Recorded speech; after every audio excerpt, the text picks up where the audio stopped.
Good morning, everybody. Just a reminder, my name is Rosa. I'm a local real estate broker in Norco, California. And continue on with a series about what you need to know as a buyer or seller of residential real estate. We're going to talk today about the traditional listing agent versus the online type agency. I know you've all heard it. It's advertised on TV, it's on the radio. How you are throwing away thousands and thousands of dollars with no extra value for what you spent by using a traditional listing agent versus an online agent. Now, there's several online companies out there that have been advertising over the years, some of which I don't hear advertisements from so much anymore as I did a few years ago, so I don't know if they still exist or what happened. There is one that's very prevalent right now, advertising pretty hard, trying to convince all people that that they are throwing away thousands of dollars by using the traditional style agent versus their system, and getting no extra value for your money. Well, I take exception to that. I feel as though the value that myself, when I come to your home and meet with you and give you my presentation, evaluate your home and everything that I do, does have value right from the very beginning of meeting you and viewing the property to the very end of closing that escrow to make sure that it's successfully closed and that you had a good experience and you were able to move on without any issues, and with any luck that you won't be involved in any litigation or lawsuits or anything thereafter. And I'll get into that a little bit later here. So, yes, I take exception to what's being implied that we bring no extra value by being a traditional agent. And the idea that you're wasting thousands and thousands of dollars. I've done the arithmetic for an average type sale in my area, and listening to those commercials, I'm left with the impression that you're throwing away tens of thousands of dollars. So I do the arithmetic and it's not that severe. In fact, when it's all said and done, it's not a huge difference after all. Okay, so with regards to an online agent, what I've seen by checking out their sites and investigating is that you get an agent that's local, assigned to your property or to you, and I have the impression that they go ahead and they meet with you, they come up with a listing price, and then you all do your contract. They move on, and then their team that supports them, which is where the online part comes into play, then is your main go-to or your contact thereafter. That is who is going to help you through your transaction when you have questions, showings, all that stuff. I also have the impression that most of the work and most of the legwork is going to be done by you. And so with that being said, I have to ask the question, how many homeowners out there that are selling their home have the experience to know how to manage a real estate transaction from beginning to end with all the little fires and problems and intricacies that can occur? I'm going to say very, very few. I've worked with some sellers 7 times. I have one particular one that comes to mind, sold 7, 8 homes.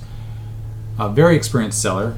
However, if I was to go ahead and say, here, manage the file, call me if you have questions, and I'll try to assist you as we go along. We're going to do it online only.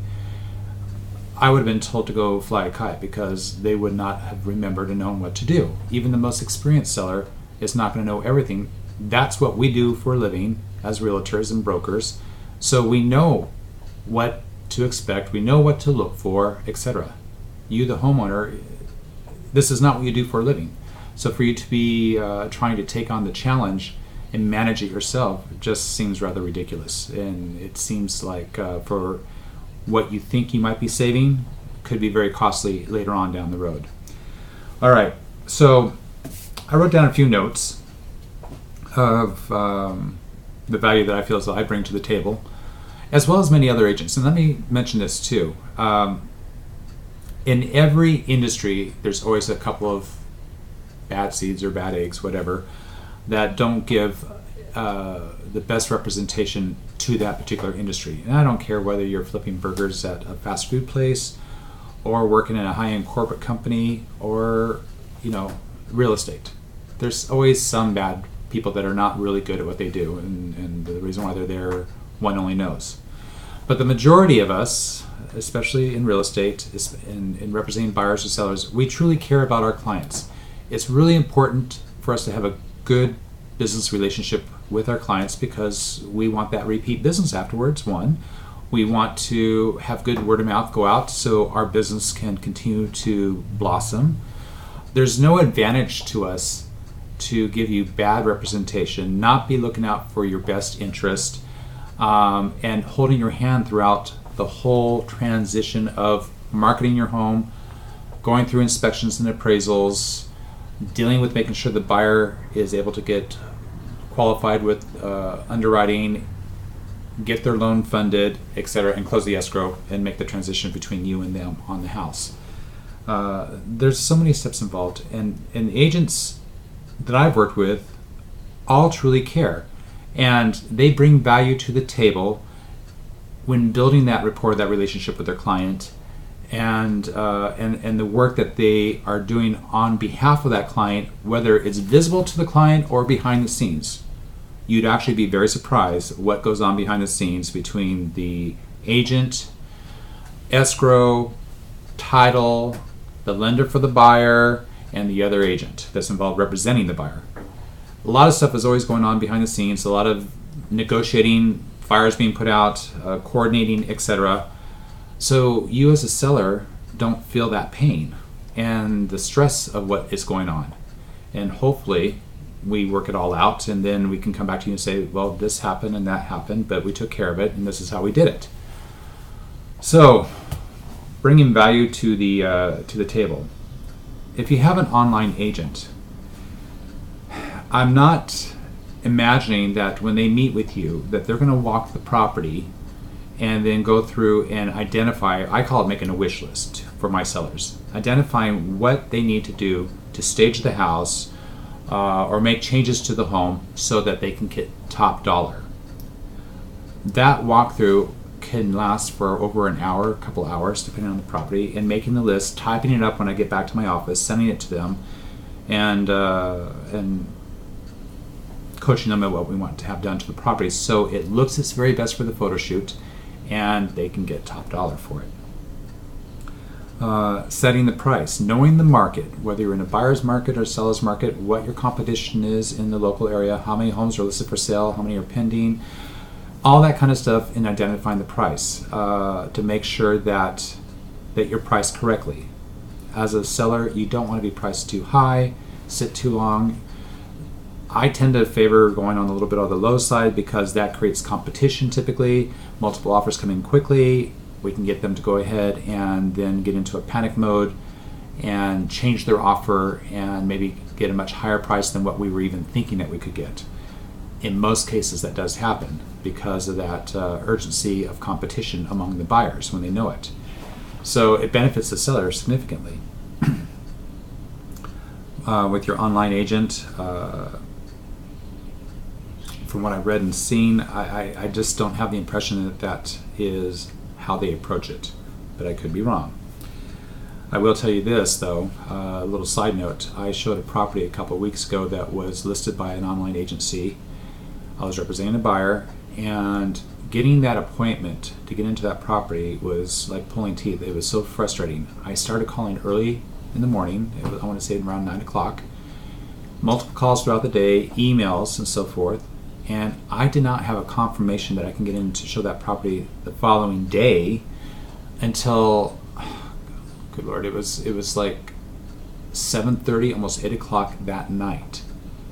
How can I possibly give my buyer the best representation to get in there and show the property? How is the seller getting the best representation of getting their property shown when it was like pulling teeth just to make the appointment to get in there, And then the listing agent that had that listing did not even give the specific instructions in the agent notes to tell me how they preferred that I make the appointment, which was via their online site. There was nothing in there whatsoever to give me direction regarding that. So I eventually figured it out, but it wasn't until midday, and I was doing both paths. I was calling their office, I was trying to call the agent, I was emailing, texting, and trying to do it via online. It was so complicated. I never want to go through that again if I can help it. So anyways, something you should know as you're considering either online agencies or traditional agents. All right, so what else do we bring to the table as a value? After setting the price and everything else, you start getting offers. We need to vet the offers as an agent. That's not happening over there. They're going to let you go online and look at the offers, as well as the showing appointments and so forth. And I think you're going to be choosing which offer you want to go with. Well, I'm here to let you know right now that sometimes the best net offer is not going to be the offer that can go with the smoothest transition or transaction, or even possibly close. The offers have to be vetted. We have to go ahead and confirm the loan program and identify the reserves for the buyer and all the other stuff for their credit and all that to make sure that their offer can actually make it to the end and close. Even knowing the difference between the type of loans of what's going to favor you with your property, because not every loan works with every property. That's what we know as traditional agents. We know how to filter through the stuff that's just not going to work in favor of you and the stuff that will work. And again, it may not be the best net, but you want to close escrow. You don't want to fall out of escrow and start all over again and be trying to get the next buyer and be stretched out for multiple months versus a shorter period of time. Negotiating the terms. Most offers are going to come in, they're going to ask for almost everything under the sun, from termite work to be done, to home protection warranty, to septic systems being certified and pumped, to when you're going to be out of that house to give it to them, what's going to be repaired on the house, all that kind of stuff. Well, in the beginning, we need to negotiate all those terms. And if you have multiple offers, we're there by your side showing you, okay, this is what we have for offers. This is probably the best one to go with. And these terms I know don't fit with what you and your family wanted, so we're going to counter with XYZ. And the reason why we want to do this, and we get into the detail.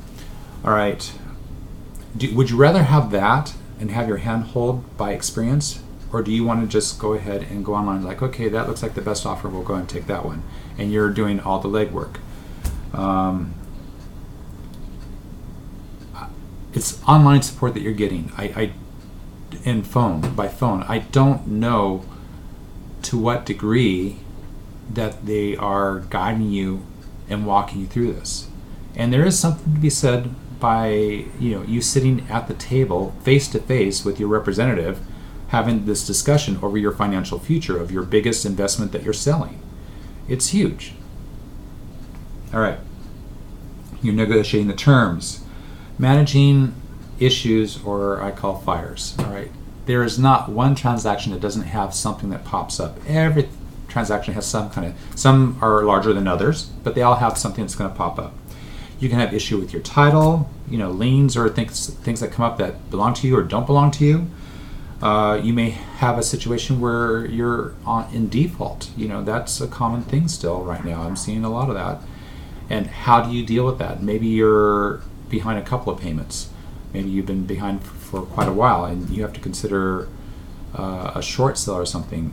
How does all that get negotiated by you and knowing what to do, what path to take on your own with online versus somebody that's experienced and they're by your side and walking you through it and answering your questions and managing all that? It's not something that you find by Googling to go ahead and get the answer. This is experience and it requires one-on-one discussions. Managing the inspections. Okay, so you accept an offer. Then the buyer has the right to go ahead and complete multiple investigations on the property. They have to do their due diligence, and they have the right to have as many inspectors there as they want, from roofing to septic systems to mold inspectors to general inspectors to what have you. and the appraisal. So we as the realtors manage that and coordinate that. That works with your schedule, also so that we can be present to monitor what's going on if it's necessary, especially with a home inspection. On a listing, I make sure that I'm present to give my seller representation during that home inspection, because at the end of that inspection, the inspector is going to come up with a laundry list of stuff. They always do. I don't care if the home is a month old or 100 years old. They come up with a list of things regardless, whether it's major repairs to deferred maintenance to minor corrections and whatnot. They always have a list. It usually can sometimes, I shouldn't say usually, but sometimes that can panic a buyer. And the buyer's agent's there to go ahead and help them through that and understand that and ask questions. But if the inspector is unfamiliar, well, let me put it this way. I've been in situations where the inspector calls out something in the inspection and calls it an issue, and I was there to go ahead and say, no, actually that's not correct, this and that.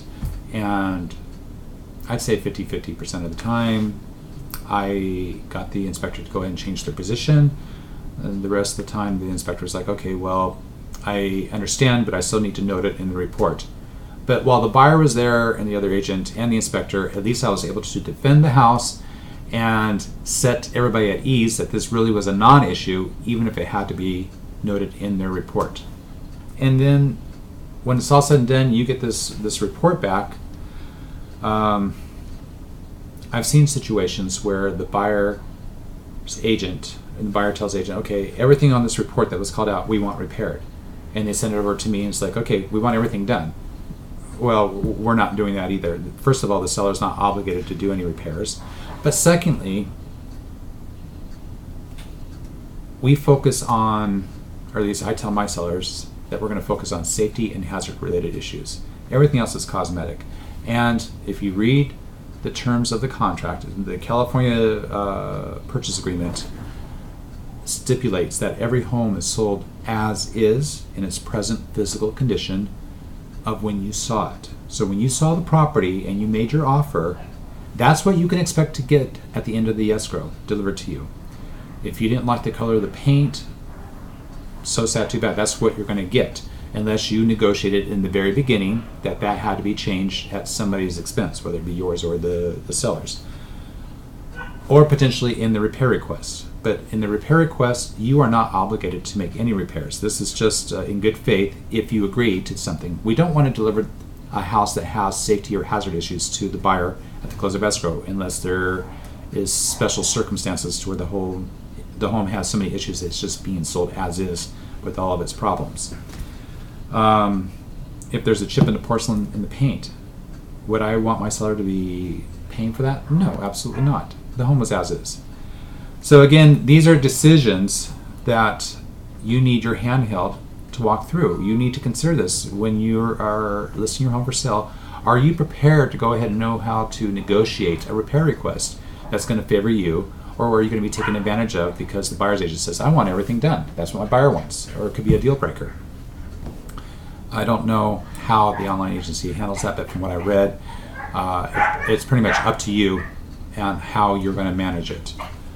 All right, and let's see. Contingencies. When you receive an offer on your property, the offer is contingent upon the home appraising for the contract price and the buyer being satisfied with all the inspections that are performed, including the disclosures that you, the seller, have to do and provide to the buyer. Okay? At the end there, the contingencies need to be removed on certain timelines. The listing agent typically is the one that is pursuing the buyer's agent to get those contingencies removed off the contract, because if those contingencies are still in place, the buyer is still able to go ahead and back out at any time and not lose their deposit. So how does that favor you if that's not being watched closely and monitored and being handled correctly? As long as those contingencies are in place, that buyer can back out and you do not or will not likely get to keep their earnest money deposit that they put up front. Um, disclosures. You, the seller, have to go ahead and disclose a lot of stuff about the property that's extremely important and vital. And if you don't disclose properly, if the buyer discovers or finds that something was not disclosed properly during the escrow, and they find out after the close of escrow, in California, they got 2 years to come back and sue you for damages. So as a traditional listing agent, our job is to go ahead, I make sure that I sit down with the sellers and we go over everything, over disclose, CYA, to make sure that you're going to stay out of court or any litigation type issue. All right. Another note here, follow up on the buyer financing and so forth. Okay, so after contingencies are removed on a traditional 30-day escrow, the underwriter should have approved the whole package for the buyer on the 21st day, right around that time frame. And then the buyer starts moving towards loan docs, and the lender's getting prepared to fund after taking care of conditions. Every file has some kind of conditions that the buyer needs to satisfy before the funding takes place. It's typical, and some of them are very minor, and some of them can be pretty big issues. It just depends, which is what the agencies and the lender and escrow are all working out in the back, in the background, behind the scenes, so that you, the seller, and the buyer are not too panicked and stressed over it.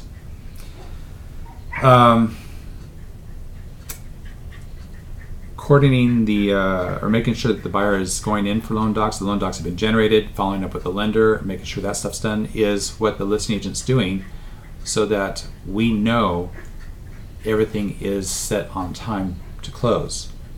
If we discover that loan docs have not been generated by a certain time frame, we know that there's an issue, and then we start digging and investigating. What is this issue? Is it going to cause a time delay?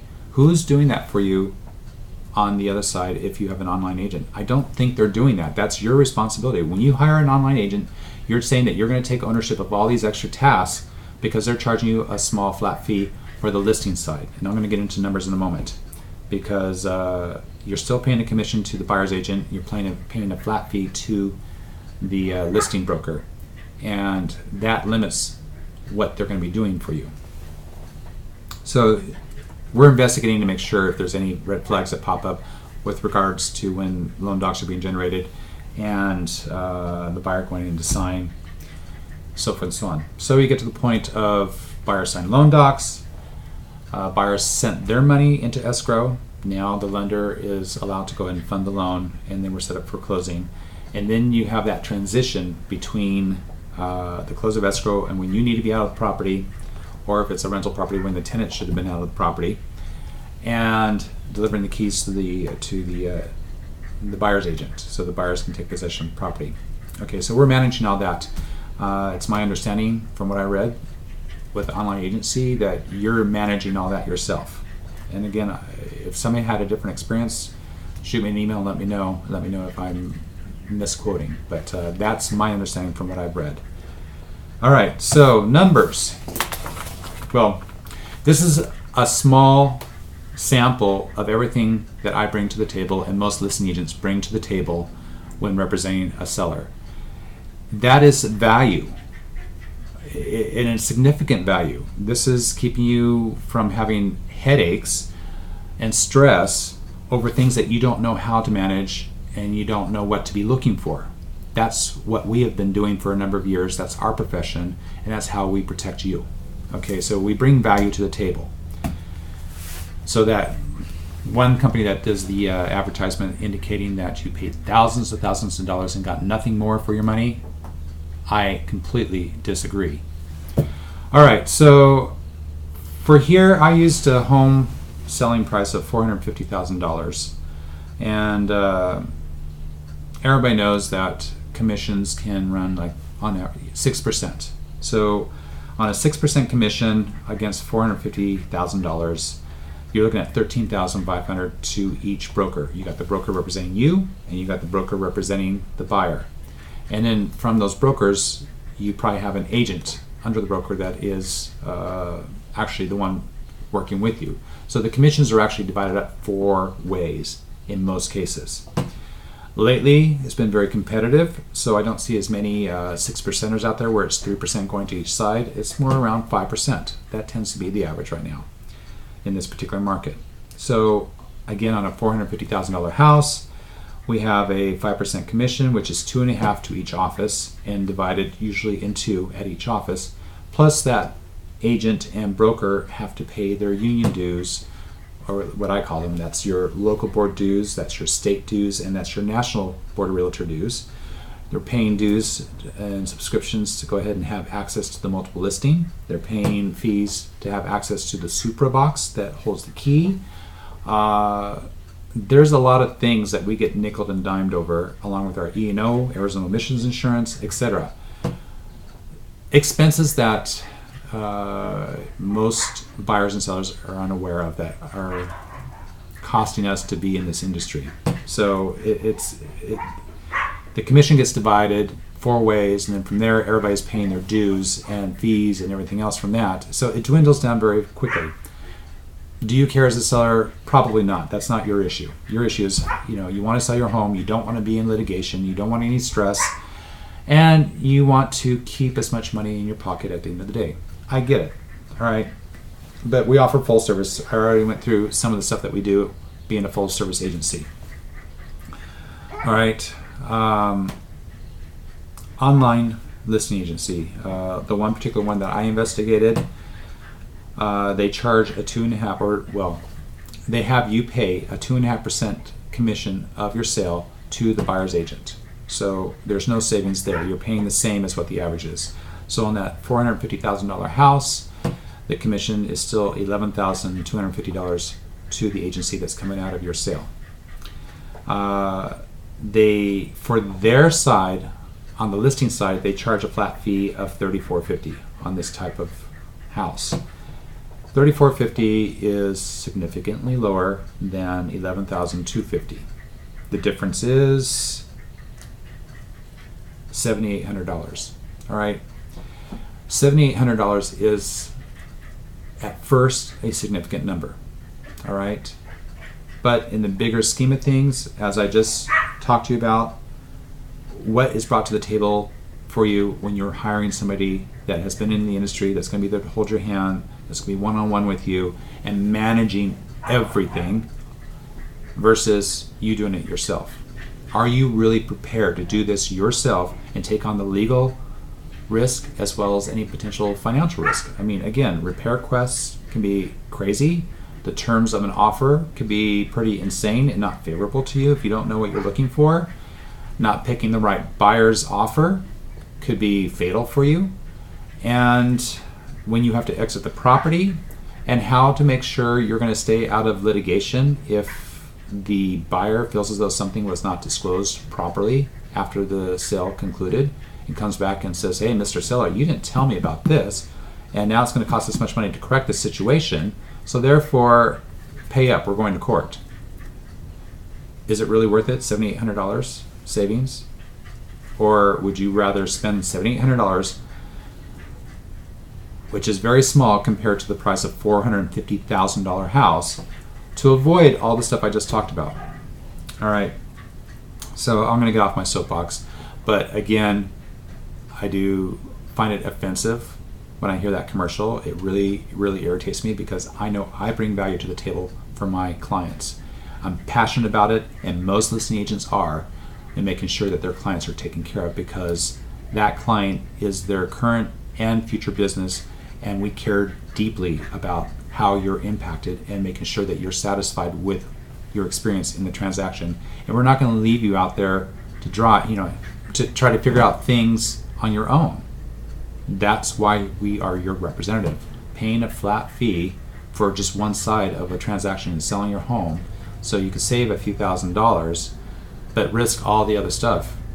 I don't see the trade-off there. I think that few $1,000s more is worth the investment for protection, for guidance, and making sure that everything is handled and virtually stress-free for you. All right. Again, this is what you need to know. This was regarding a traditional listing agent versus an online agent. My name is Scott Rosa. I'm a broker in Norco, California. You can send me an email with questions or whatever, scott@hotpropertiesre.net. And just real quick, I'm going to show up my numbers here so you can freeze frame it. You can kind of see. Well, the focus isn't all that great, but in case you want to refer back to that, that was my numbers.